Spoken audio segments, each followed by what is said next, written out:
नमस्कार सांग मैंने आपण मैंने तो जानी आज हूँ पखाल दिवस से उपलक्षे आज सबुआड़े पखार व्यवस्था आमे तो ओडिया आमर प्रधान खाद्य हूँ पखाल।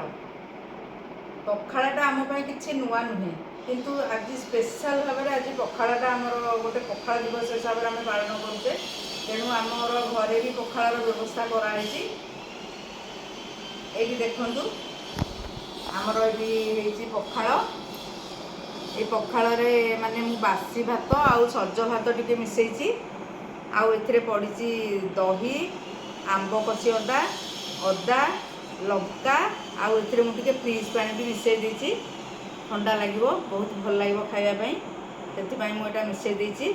आउ एटा है आलू सीझा ए पड़ी रसुण आउ पियाज आउ धनिया पत्र आउ टिके सोरिष तेल कंचा सोरिष तेल आउ एटा हूँ बड़ी भजा। ये बड़ी भजार आमर पड़ी कखारू जो पानी कखारू तार मंजीटा पड़ी ता सहित अन्य जिनस भी पड़ी राशि आउ मंजी से अलग अदा लंका सब भी पड़ी। आईटा हूँ पणस भजा। ये पणस भजाटा आमर चाउल जीरा रसुण आ लंका दिखाई बटा होटा तादेह दिखाई भजा है।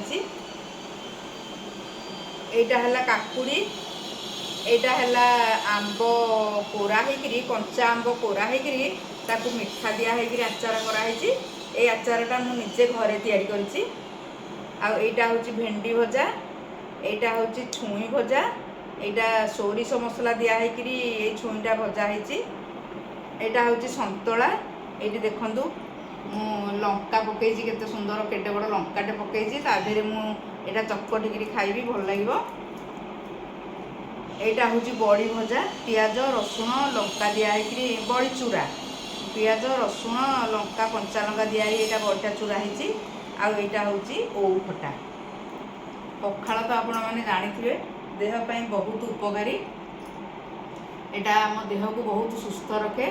खरा दिने पखाल खाइबा आमर निहाती दरकार। तेणु आमर जेहेतु ओडिशा रे बहुत गरम हुए से खरा दिने आम निहाती पखाल खाइबा दरकार। कुआडे बाहर को गला बेले हो जिते बेले भी हो आप पखाल खातु।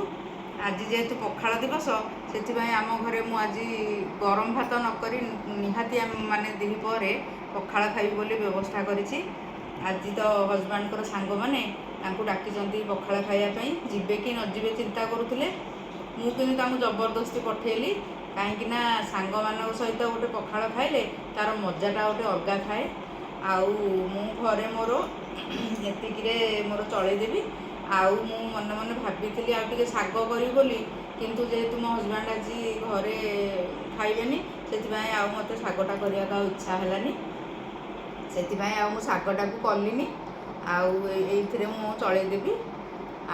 आपण मानकु जदि मो भिडियोटी भल लगी थाए तेबे लाइक शेयर और सब्सक्राइब करने को जमारू भूलिबेनी।